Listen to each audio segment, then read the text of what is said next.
আপনারা জানেন যে বাংলাদেশের পুলিশের একটা শাখা আছে এনসিবি নাম, ন্যাশনাল সেন্ট্রাল ব্যুরো।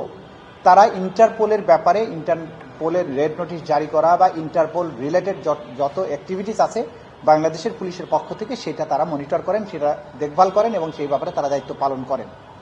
গত 13ই নভেম্বর তারিখে আন্তর্জাতিক অপরাধ ট্রাইব্যুনালের চিফ প্রসিকিউটরের অফিস থেকে আমরা ফর্মালি এই ইন্টারপোলের রেড নোটিশ জারি করার জন্য শেখ হাসিনার বিরুদ্ধে যে ফর্মটা আছে তাদের স্বীকৃত ফর্ম সেটা ফিল আপ করে একটা ফরওয়ার্ডিং লেটার সহ আমরা এনসিবিকে অর্থাৎ বাংলাদেশ পুলিশের যে central bureau, national central bureau যেটা আছে সেটার কাছে আমরা পাঠিয়েছি।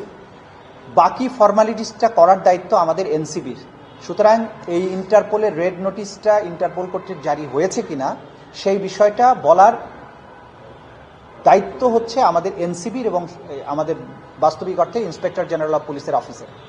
আমরা এই খবরটা আপনাদেরকে ক্লিয়ারলি বলতে পারছি না যে তাদের মাধ্যমে এটা জারি হয়েছে কিনা বা ইন্টারপোলের ওয়েবসাইটে এটা অ্যাভেলেবল আছে কিনা। এটার আপডেট জানতে পারবেন। আমরা যদি ভবিষ্যতে বা পরবর্তীতে আমরা আপনাদেরকে এটা জানাতে পারবো। শেখ হাসিনার বিরুদ্ধে অনেক মামলা, এই মামলাগুলো কি এখন বাইরের যে মামলা সেগুলো সব এখানে একত্রিত হবে কিনা? আগে আপনি বলছিলেন যে পরে জানানো হবে, সিদ্ধান্ত কি হয়। এখন বাইরের মামলা কি আর চলবে নাকি সব এখানেই হবে? আর এই যে বিশাল কর্মযজ্ঞ, অনেকের প্রশ্ন যে তার বিরুদ্ধে বিচারিক প্রক্রিয়া শেষ হতে কেমন সময় লাগতে পারে, আমরা কি কোনো ধারণা বলতে পারি? সারা দেশে বিভিন্ন অপরাধে বিভিন্নভাবে তার বিরুদ্ধে মামলা হয়েছে, সেই মামলাগুলো চলমান থাকবে।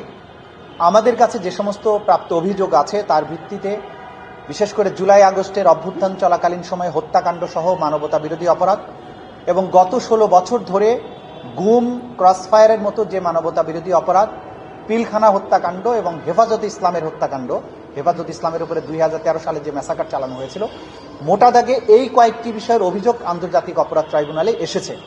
সেগুলোর ভিত্তিতে তদন্ত চলমান আছে এবং আমরা বিশ্বাস করি যে এই তদন্ত যেহেতু শেখ হাসিনা সহ তার ক্যাবিনেট এবং তার পুলিশ বাহিনী, বিভিন্ন বাহিনীর প্রধান সহ অনেকের বিরুদ্ধে মামলা চলমান আছে, সেজন্য প্রায়োরিটি ভিত্তিতে শেখ হাসিনার বিরুদ্ধে যে তদন্ত প্রক্রিয়া সেটা খুব জোরে সোরে চলমান আছে।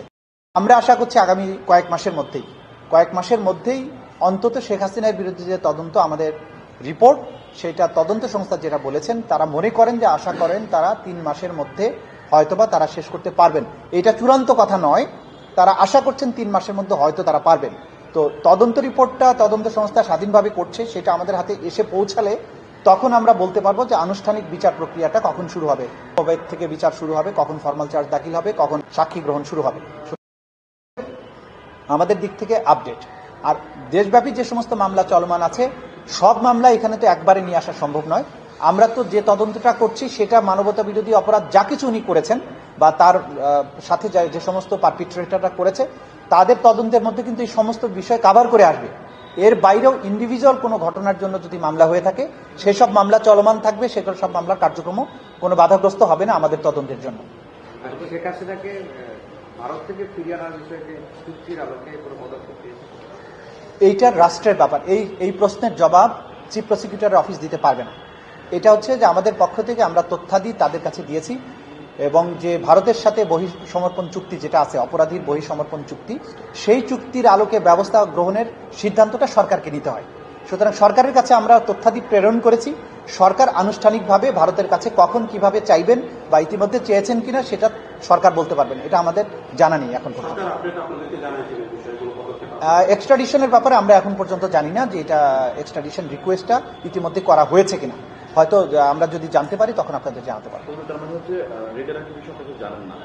রেড অ্যালার্টের ব্যাপারে আমাদের দিক থেকে ফর্ম ফিল আপ করে আমরা পাঠিয়েছি, কিন্তু ইন্টারপোল এটা অ্যাক্টিভ করেছে কিনা সেইটা তথ্য আমার কাছে নাই। এটা স্বরাষ্ট্র মন্ত্রণালয়ে